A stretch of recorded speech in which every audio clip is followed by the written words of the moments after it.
तपस्या तो सभी करते हैं, किंतु केवल अपने स्वार्थ में। कोई भी ईश्वर को प्राप्त करने के लिए तपस्या नहीं करता।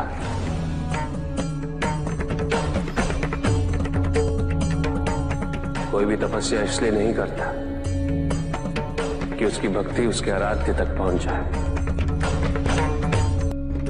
मृत्यु चाहते हो, मुक्ति चाहते हैं, किंतु मृत्यु से मुक्ति प्राप्त नहीं होती। ना ही मृत्यु जीवन का अंत होती। सृष्टि ही जीवन, प्रकाश ही जीवन।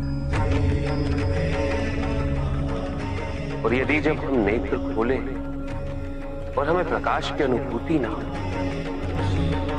तो इसका यह अर्थ नहीं कि प्रकाश कहीं नहीं। प्रकाश है। आवश्यकता है तो अपने नेत्र खोलकर अंधकार के परे दे दे। यदि इस संसार में उन्नति तभी संभव है जब इस संसार में समानता हो, बराबरी। यदि कोई सर्वशक्तिशाली ही नहीं रहेगा तो कोई निर्बल नहीं होगा। यदि कोई बड़ा नहीं होगा तो कोई छोटा ही नहीं रह पाएगा। शक्ति के इस संतुलन को संतुलित रखना अनिवार्य है, क्योंकि ईर्ष्यापूर्ण प्रवृत्ति व्यक्तिगत होती है। वो केवल अपने स्वार्थ, अपने उद्धार तक ही सीमित रहती है। ईर्ष्या ही वो विष है जो व्यक्ति के हृदय में ना हारने की महत्वाकांक्षा को जन्म देती। जीतने की इस व्यवस्था से ग्रसित मनुष्य धर्म अधर्म, न्याय अन्याय, उचित अनुचित का ज्ञान भूल जाता है।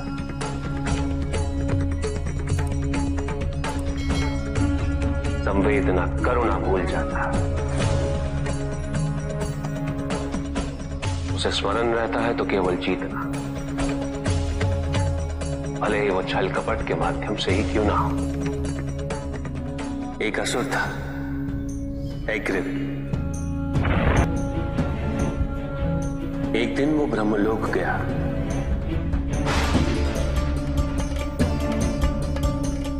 और बड़ी चालाकी से उसने ब्रह्मदेव से चारों वेद प्राप्त कर लिए।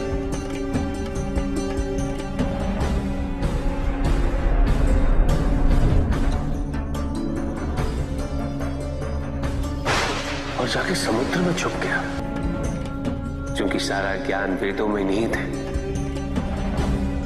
इसलिए संसार से सारा ज्ञान चला गया। जब अज्ञानता का अंधकार फैलता है तो अधर्म बढ़ने लगता है। भगवान विष्णु सब देख रहे थे। उन्हें ज्ञान था कि शीघ्र पृथ्वी लोक पर प्रलय आने वाला है। एग्रिव के साथ चारों वेद भी लुप्त होने का भय था। ब्रह्मदेव सृजन करता है। वेदों के अभाव में पुनर्जन्म की प्रक्रिया को पुनर्स्थापित करना अत्यंत कठिन। इसीलिए एग्रिव से उन वेदों को पुनः प्राप्त करना अनिवार्य था। तो भगवान विष्णु ने क्या किया? भगवान विष्णु ने एक मत्स्य रूप धारण किया। वो एक मछली बने और नदी में अवतरित। राजा सत्यव्रत स्नान कर रहे थे। एक छोटी सी मछली उनके हाथ में आ गई। इतनी छोटी मछली? भगवान विष्णु? हाँ, राजा सत्यव्रत उस मछली को जल में छोड़ने जा ही रहे थे कि उस मछली ने बड़ी मछलियों का भय जताते हुए उनसे विनती की। उनसे कहा कि वो उसे अपने साथ ले चले। राजा सत्यव्रत अत्यंत दयालु थे। मछली को अपने कमंडल में शरण दे दी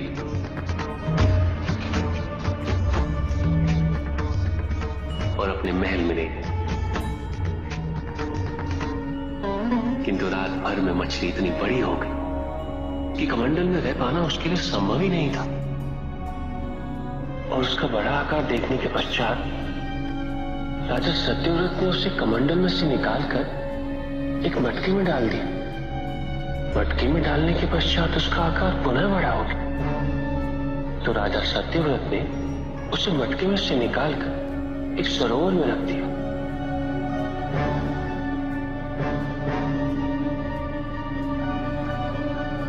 किंतु उस एक ही रात में सरोवर में रखने के पश्चात भी उसका आकार इतना बड़ा हो गया कि उसे नदी में रखना पड़ा।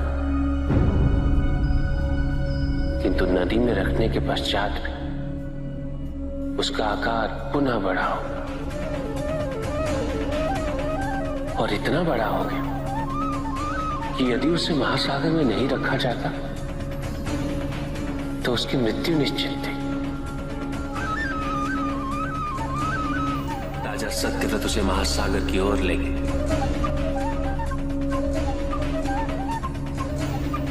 क्योंकि राजा सत्यव्रत तपस्वी थे, ज्ञानी थे,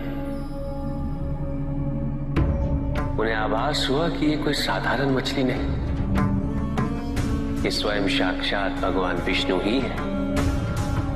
भगवान विष्णु राजा सत्यव्रत की उदारता से अत्यंत प्रसन्न थे। इसीलिए उन्होंने राजा सत्यव्रत को मत्स्य रूप धारण करने का कारण बताया। साथ ही उन्होंने सत्यव्रत से कहा कि आज से 7वें दिन प्रलय आएगा, समस्त पृथ्वी जल में समा जाएगी। किंतु आप सप्त ऋषियों के साथ साथ अनाज, वनस्पति व अशुद्धों की प्रत्येक प्रजाति के बीज और प्रत्येक पशु का एक एक जोड़ा लेकर एक विशाल नौका में सवार होकर मेरी प्रतीक्षा कीजिएगा। केवल एक ही स्थान ऐसा होगा जिसकी ऊंचाइयों को जल छू नहीं पाएगा। मैं लौटूंगा और आपको वहां लेके चलूंगा। ऐसा कौन सा स्थान था? हिमालय पर, अर्थात तुम्हारी माता के पिता हिमालय। फिर क्या हुआ? ऐसा कह के भगवान विष्णु समुद्र में चले गए और अपने मत्स्य रूप में उन्होंने हिग्र को ढूंढ निकाला। उस दुष्ट का वध करके वेदों को पुनः प्राप्त कर लिया। तो क्या प्रलय आया? हाँ, ठीक 7वें दिन। किंतु भगवान विष्णु के आदेश अनुसार राजा सत्यव्रत एक विशाल नौका में उनकी प्रतीक्षा कर रहे थे। तभी विष्णु जी एक सींग वाली विशाल स्वर्ण मत्स्य रूप में प्रकट हुए। नौका को मत्स्य से बांधते हेतु सर्पराज वासुकी का प्रयोग किया गया और विष्णु जी ने अपने वचन अनुसार उन सबको हिमालय तक सुरक्षित पहुंचाया, ताकि प्रलय के पश्चात वेदों के आधार पर संसार पुनः बसाया जा सके।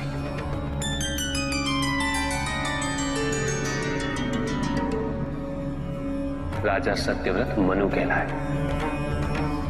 मनु अर्थात मानव जाति के प्रजनक। इसी प्रकार भगवान विष्णु ने न केवल वेदों को पुनः प्राप्त कर, अपितु समस्त संसार का कल्याण भी। अर्थात भगवान हर संकट में अपने भक्तों की सहायता अवश्य करते हैं। अस्थिरता तो केवल अविश्वास से आती है। स्थिरता के लिए विश्वास अनिवार्य। विश्वास और शांति की निरंतरता बनाए रखना कैसे संभव है?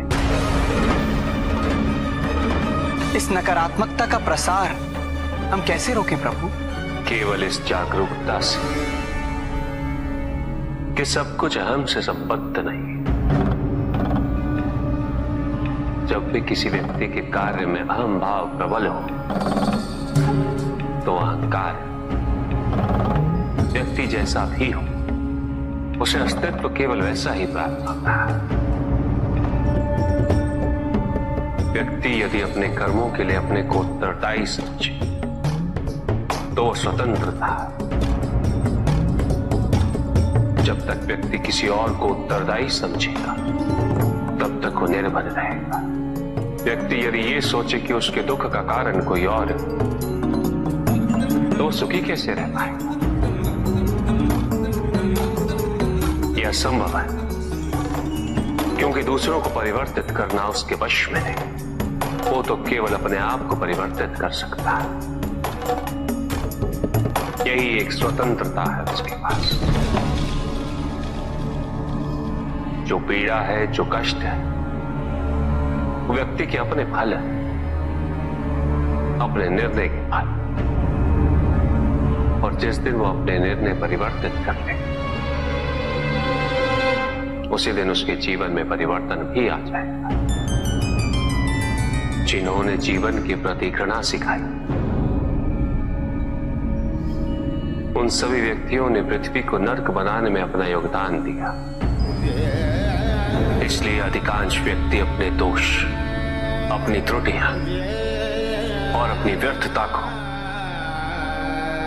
जीवन पर आरोपित कर मुक्त हो जाते हैं। उन्हें लगता है कि जीवन ऐसा ही होता है और उसके समक्ष वो विवश। वो ये नहीं समझते कि वो जिन प्रवृत्तियों को लिए, वो प्रवृत्तियां दुख को जन्म देने वाली वृत्तियां हैं। वो अपनी अज्ञानता की गहराई से अनभिज्ञ है और वो अपने अहंकार में ये स्वीकार नहीं कर पाते कि वो तो कुछ जानते ही नहीं। अहंकार सर्वज्ञता का भ्रम उत्पन्न करता है। न जानने की स्वीकृति बहुत बड़ी विनम्रता है और वही पवित्रता भी है। हमें संसार में संतुलन को बनाए रखने के लिए पवित्रता के आधिक्य की आवश्यकता है। किंतु प्रभु, इस पवित्रता में कौन से लक्षण अनिवार्य हैं? अनेकों लक्षण, किंतु इन परिस्थितियों में जो सबसे अधिक महत्वपूर्ण है, वो है सतित्व। सकारात्मक ऊर्जा का सबसे पावन स्वरूप सतित्व। इस सतित्व पर मात्र विश्वास ही पर्याप्त है व्यक्ति को सुरक्षित रखने के लिए।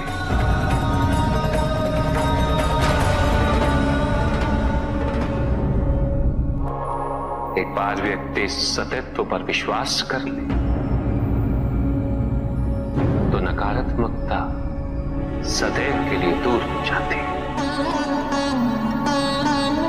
और संतुलन स्थापित होता है। अहंकार तो हानिकारक है ही, किंतु सतित्व पर अहंकार घातक होता है।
चंद्रमा उसी जल में प्रतिबिंबित होता है जो जल शांत हो, स्थिर हो। यही तो समस्या होती है मन की। मन कभी भी शांत नहीं हो पाता है। जहां शांति नहीं, वहां कुछ भी नहीं रुकता। समुद्र की लहरों की भांति विचारों का उपद्रव मन को निरंतर स्थिर रखता। कुछ भी सुनने और समझने के लिए मन का मौन रहना आवश्यक है, किंतु मन मौन रहना नहीं जानता। वो तो निरंतर कुछ ना कुछ कहता रहता।